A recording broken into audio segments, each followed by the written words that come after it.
Hey everyone, welcome to episode 2 of Aches Gainz with Doc and Donnie. I am Dr. Aches. Donnie, what's up, man? Hey, I'm just happy to be here, man. I'm just happy you allow me to be here. I know. You really in the studio. I was debating just doing this podcast by myself, putting your name in it, and using all of your credentials, but just keeping you out. All of those big credentials, right? Yeah. All of those big credentials you have behind your name. So I don't know what kind of degree do you get from St. Pete Community College? It's not community college. Oh, okay. All right, St. Pete College. All right, and we get a business degree. Actually, I do have a business degree. I have other certifications and all kind of stuff, but I did get a business degree because at some point in my life I decided I wanted to be in business. I didn't know what business. The business of making there's a good idea. Beautiful podcasts. There's a I'm in there, man. We're straight to Hollywood here. Yeah. So our second episode. We are veterans now. Veterans. Oh yeah, like I said, we've done this 100 times already. You went to what? UF? I did. My degree is a doctor of physical therapy from the University of Florida in Gainesville. Go Gators. Yeah. Where'd you go before that? I have a master's in health administration from Florida Atlantic University. Go Owls. Yeah, and then we're going to go one more. Well, I'm going to stop at high school. I don't even know about high school. But before that, there was like a 4-year stop, right? Yeah, there was a 4-year stop. I managed to get a bachelor's degree in science and biology from the Pennsylvania State University in just a shade under a decade. Just a shade. And you are a doctor, so therefore there you go. Yeah, I know. Congratulations. The University of Florida and the Florida Board of Physical Therapy has deemed it so that I am a doctor of physical therapy. Donnie, I could sit here and talk about myself all day. I'm assuming you're going somewhere with this? No. I'm just proving to every boy and girl out there that no matter where you start or how dumb people may think you are, you can be something big, all right? Dr. Aches Gainz over here. Doctor. Yeah. That's not like Dr. Phil's a doctor. That's like doctor. All right, so. I think. Listen, I'm not going to defend Dr. Phil. He technically was at one point a doctor. I think it was a doctor of psychology or psychiatry. Please don't defend Dr. Phil. I'm not really. He's no longer. So here's the problem. So Dr. Phil. The problem with Dr. Phil, I mean, there are many problems. The first problem is that he tried to steal my look. The second problem is that he was practicing when he wasn't officially licensed, and so yes, I'm a doctor of physical therapy, but I also have to maintain my license as a physical therapist, which means I have to do continuing education, and I don't know, every once in a while take some tests and stuff. So, Hayes, how does that make you feel? Have you been waiting the whole time? Is that the whole time? That was a 3-minute setup. Waiting for that. Man, I'm good. Hey, you know what? Cash me outside. Yo, God. Cash me outside. Please. All right, now the show has reached a new low on episode 2. Let's not go there. But yes, we are both educated, formally and from the gym as well, as we call that an education. We have I would call it education. Between the two of us, we have almost 4 decades of lifting weights. You know what I learned in the gym is what not to do. At the very least, you can walk into the gym and be like, I don't know what the hell that guy's doing. I'm not going to do that. That just looks bad. So that's what I've learned, and for the most part. Now that I can put my education behind it, I can then say, okay. Now I know what to do as well. And if you're out there watching or listening to this, and you're a relative novice into the gym, I want you to take those words to heart, because if you look at somebody and you're thinking, man, maybe that doesn't look right. It's not. It's not right. I'm going to be very forward. It's not. There's very few exercises that make you scratch your head when you look at it. So just trust me. I don't mind. YouTube is the new teacher these days. YouTube. Look at some guy who maybe looks like he knows what he's doing, emulate him. But if you see a guy hanging from like the cable machine with a band strap between his legs and like doing like little flailing and he calls it exercising, it's absolutely not exercising. Dog, you weren't supposed to tell anybody about that, man. That was for my wife. That's how we met. Oh, yeah. Okay. He was flailing. And I said, hey, are you like an idiot? He's like, no, I'm a doctor. Yeah. And then we became friends. Yeah. So segue portion of the show, Donnie. Oh, that kind of segue. Yeah. Can you even fit on a segue? No. God, there's a weight limit. Is that going to be like your lifetime dream? Actually, a Paul Blart been fit on a Segway, I'm on it. All right, let's go. Listen, Kevin James, rest in peace. I like that guy. His career, at least. Sorry. His career. Yeah. Okay, fair enough. Sorry. All right, Donnie, since we are going to segue as well as we did last time, let's talk about another topic that's a little controversial in the health and wellness sphere. That is what's called the knee valgus. Donnie, can you quickly explain what knee valgus is? Yes, it's a pretty much. I'm not gonna go with the symptom or not the causes. I'm gonna go with the symptoms of what shows. It usually happens in a squat, sometimes in a sumo deadlift, where the knee at the bottom, mostly of a lift, bends or protrudes interiorly into the inside of your groin. Interiorly, here I am. We're just gonna keep rolling with this, all right? It bends in. Donnie, there's a reason I'm the doctor. I know, right? You see, what happens is the thing comes inside and they meet, and yeah. So it's when your knees knock together for the most part, and it's not a great thing to happen. It's not the end of the world, but it's not what we consider a powerful movement in a lift. So. I think that was English. Folks, what Donnie was trying to say. Why do you let me talk? Why don't I just look pretty over here? So when your knees cave in, when you're doing some sort of athletic movement, normally seen during a squat, can also be seen during a deadlift, often very much seen in single leg activities like a lunge or landing, planting, cutting. So Donnie, does knee valgus matter? Well, if you like your knees, it does. And this is explain. Yeah, this is coming from some guys with some jacked up knees. So like we were talking previously, your ACL MCLs, they control the lateral movement of your knee. When you're putting them in a vulnerable position, such as a knee valgus does, it especially under a heavy load, it's inviting an injury to come in and take over residence inside of your knee. Usually that involves a sort of a mini explosion where particles come around. And if you're lucky, they stay in there. If not, your knee explodes everywhere. How about that? Take it from there! Why do I even have you on here? I don't know. It's fun. Okay, so you're going to hear this phrase from me a lot. We're going to talk about efficiency of movements.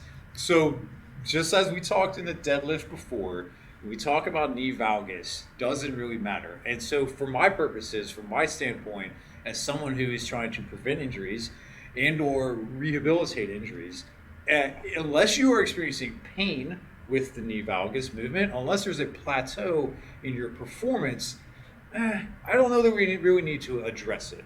So those two things are kind of what Donnie was saying, is that those are things that we want to then kind of look at. So if somebody comes to my clinic, they're usually there for pain. If they have knee valgus, yeah, of course, then I want to address it. If someone comes to you and they have been stuck at a 300-pound squat for a decade and they have knee valgus, all right, you probably want to address it, right? But if I'm shooting for my PR in a powerlifting meet,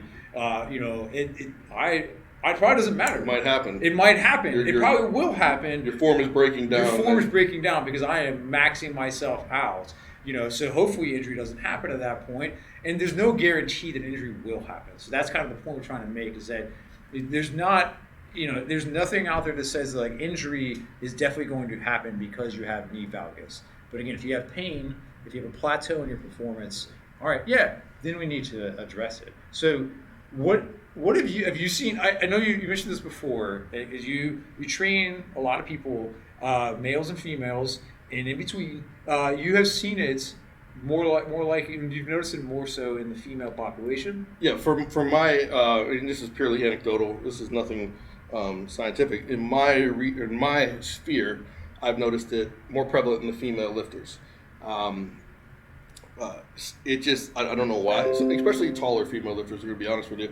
When you're dealing with a power lift, or a major lift like a squat or a deadlift, even a bench press, the shorter lifters tend to be a little bit more efficient with their mechanics. Taller lifters, like I'm 6 foot, and for a power lifter, I'm tall. Ed Cones, these guys are 5'7", 5'8", Fred Hatfield, these are efficient, is what I would call them, lifters. You have a lot of travel when you're taller, so the longer the legs, the more you have to do for the travel of the squat. The more distance you have to travel, the more chance of having the weakness creep in. And I will say this, for not so much for injury on my part, but when knee valgus happens, almost always, in fact, it almost has to happen, the hips shoot back in a squat. And at that point, it takes your leverages away from you. So therefore, you're no longer allowed to have the loaded hips to get you in and out of that hole. Now you're putting a lot of the stress on primarily your posterior chain and your lower back. And then that creeps into where we're going, okay, depending on how heavy you're going or how far forward your shoulders fall and your hips shoot back, is there an injury likely to happen?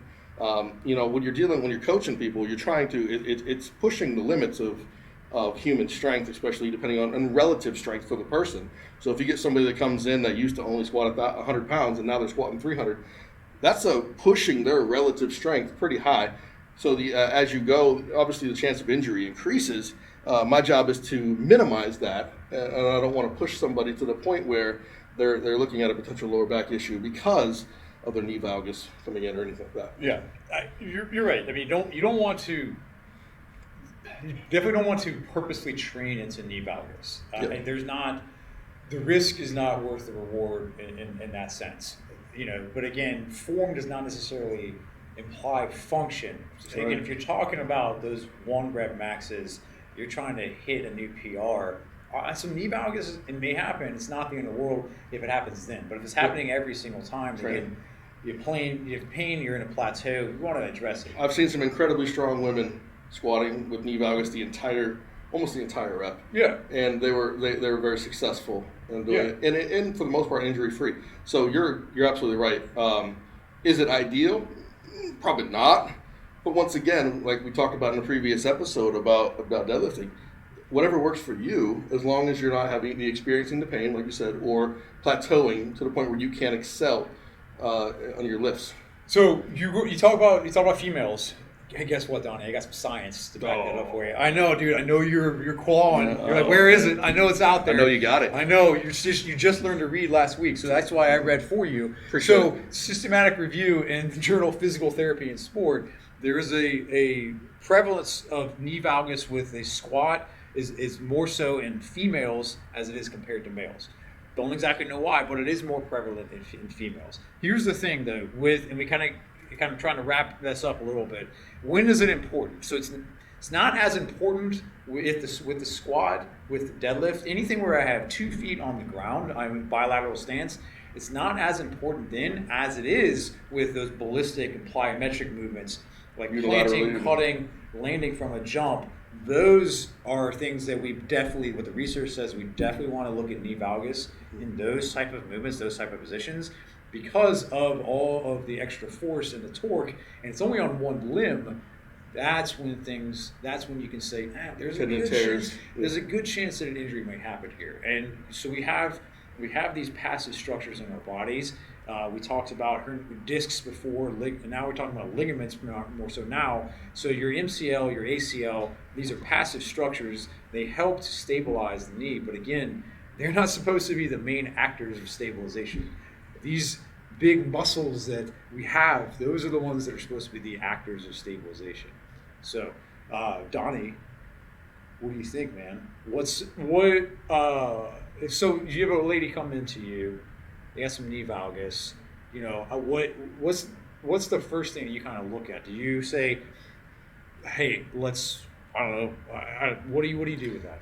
When I assess a lifter coming in to me, usually I let them do how they've done. I don't give them direction up front. And then I start from the floor down. And we talked about this before, and I believe you agree with me as far as assessing. I start from the floor down. You may not. You can completely disagree. I don't give a shit. Oops, there's my first ding. We'll edit that out. We'll edit that out, yeah. No, we won't. I start from the floor, look at ankle stability, and see where we're at. How are we doing there? And then I work my way up. And I usually don't even go to the knees, because the knees really don't have any kind of effect in what we're doing there. I go to the hips and see how the outer glutes are doing. How are we doing on stance? Are we squatting too wide, too narrow for your particular hip structure? So that's how I look at it there. A lot of times, the glute medials are inherently weak, especially in the women.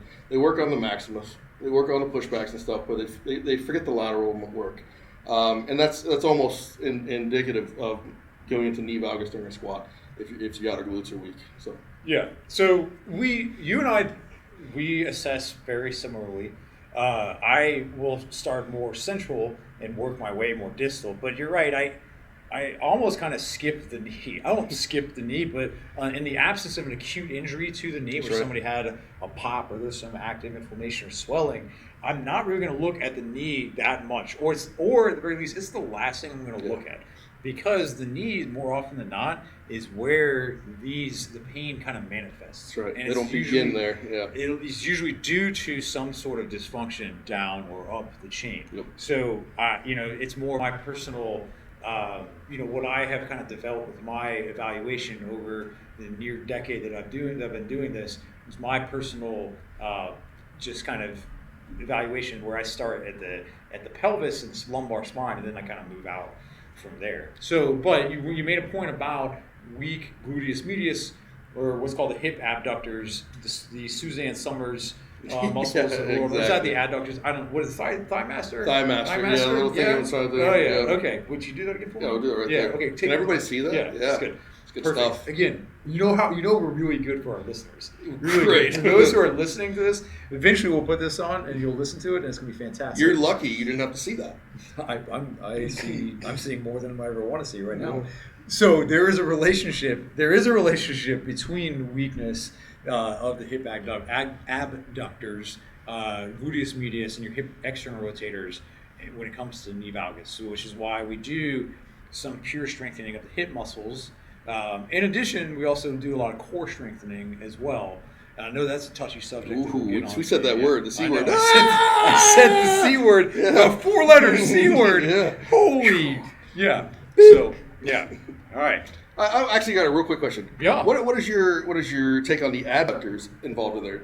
I mean, given those are relatively weaker comparatively to the outer of the outer thigh, what's your take on that? So there's not much in the evidence in terms of like the relationship between adductors and strength or weakness compared with knee valgus. Mm-hmm. In all honesty, they may contribute, and this is going to be more anecdotal. I'm going to use that with a caveat.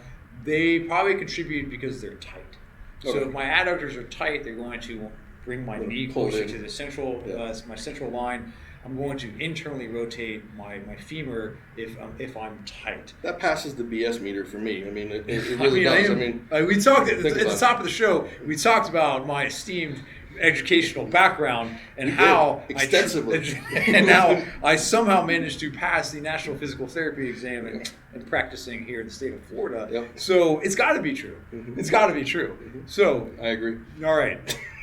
So with that said, knee valgus, unless you're having pain or there's a plateau, maybe we need to look at it. We definitely want to look at it if you're playing some sort of sport that requires cleaning, cutting, jumping, and all that type of stuff. Yes. When it comes to the squat or the deadlift, again, pain or plateau, we'll kind of go with one of those things. Yep. So, Donnie, you know what time it is. Oh, man. It's time to either... We're going to squash it. dispel some bro science myths, or got it. I did it. Bro science. Bro science. Get to the chopper. We'll put the edit in. We'll put the graphics in later. I'm not going to do that. Damn it. Dude, how many episodes? This is episode 2. How many episodes do we have to do that? 14 or 15. Okay, fine. Yeah, right. We'll get the budget going. Or pet peeves. So. We're back. Okay. Yeah, no, we're back. We actually do need to wrap this up. We've been going on long enough. So, you know what? Do you have anything? I don't. Let's hear it. Okay, all right. So, Donnie, how much protein do you take a day? Oh, man. When I'm doing everything right, let's caveat that, all right? I do not take in 1 per pound because that would be preposterous for me to do. Donnie, how much do you weigh? I weigh 320 pounds. 300. So wait, no, Donnie. What the internet says is that you need to have 1 gram of protein per pound of body weight. So I have to eat an entire cow every day. Yeah. Okay, got it. Yeah. You know what? If you do that, then there will be less cow farts, and we'll actually have an ozone layer. Oh, that would be. So, Donnie, I would be doing my part to be green. You'd be doing your part to be green by minimizing your carbon footprint. But I already drive a Prius. You fit in a Prius? The SUV large. So Prius Donnie, doesn't exist. you don't eat 320 grams of protein Sure a day? as hell don't. And I never have. Yeah. And somehow You're this I large. managed to get On somewhat strong somewhere along. Unbelievable. Isn't that crazy? That is crazy. I don't It understand is it. crazy. You know, so despite what the internet says, you don't need to have 1 gram of protein per pound of body weight to maintain or hypertrophize. It's not necessary. No, Not necessary. There is a reason, despite our mutual distaste for some government agencies, there is a reason that there's a recommendation for the amount of protein that we need per day, and it's nowhere near 1 gram per pound of body weight, whether that's to maintain or whether that's to get as large and in charge as these guys. I'm going to go ahead and caveat that. Now, this is for the average person. Now, if you're talking about trying to be the next Ronnie Coleman, yeah, you might have to. But we don't speak to the Ronnie Colemans. We're talking to the average person here. And we want to dispel the fact that, because I feel bad for these guys and these girls, significant others, having to deal with the flatulence of the amount of protein people are taking in per day, especially if they do it via the shakes. Oh, my God. So we're going to go ahead and save the spouses on here. That's our theme of the week. Yeah. Do not, for the love of God, do not eat a pound of protein. If you're 300 pounds, you do not need to eat 300 grams a day. I promise you that. You're going to do just fine. If you eat 250 somewhere, you're going to be just fine. You're going to be just fine. And how about do this? Make sure per meal you're getting a proportionate amount of protein. Let's start there. Mm-hmm. All right, so let's go maybe every meal you're getting 30 to 40 grams of protein. Let's start there.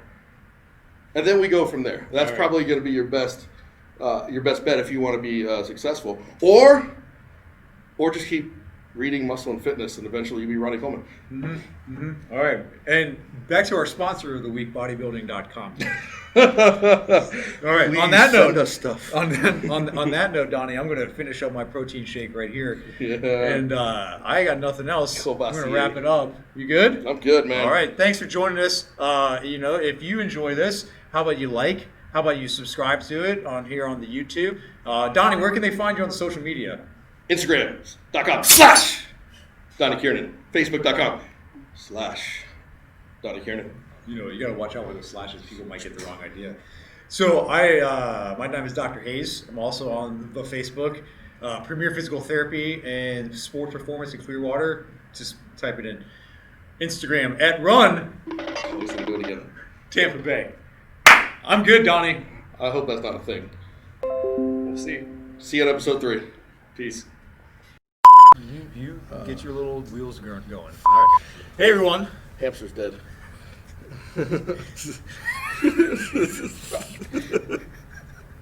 Hold on, wait. Don't go just yet. See. Let the thing catch up.